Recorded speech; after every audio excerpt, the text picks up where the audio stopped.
Usap-usapan nga ngayon sa social media ang pag-unfollow ni Miss Universe Philippines 2023 Michelle D.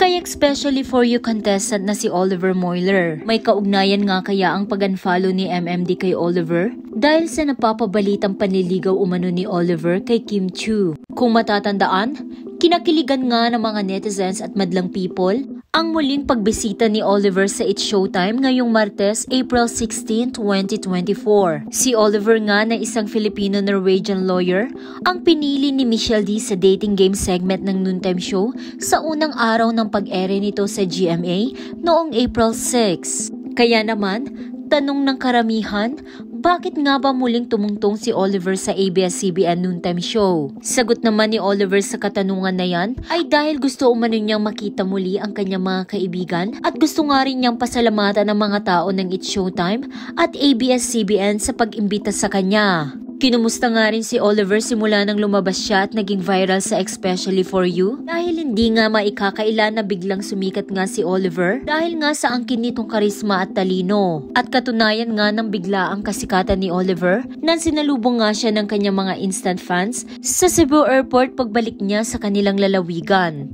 Aniya, nakaka-overwhelm umano at masaya umano siya. Ani nga ni Oliver sa kanyang interview, I'm so happy that me just being there brought a lot of smiles to a lot of people. Ayon pa nga kay Oliver, marami umanong opportunities ang nagbukas para sa kanya matapos ngang sumabak sa segment na Especially For You. Napapabalita nga rin at pinag-uusapan na malaki umano ang potensyal na pasukin nga ni Oliver ang mundo ng showbiz. Lalo pa nga't kinukonsider na niya ang pagpasok sa showbiz at bagamat nga bukas ang pinto niya sa showbiz, nanatili pa rin umano siyang isang lawyer. Natanong nga rin si Oliver kung kumusta nga ba yung naging date nila ni Michelle D at dito nga'y sinabi niya na si Michelle D daw ay isang nakakahangang tao. Michelle is amazing, elegant, such a well-spoken person, very professional.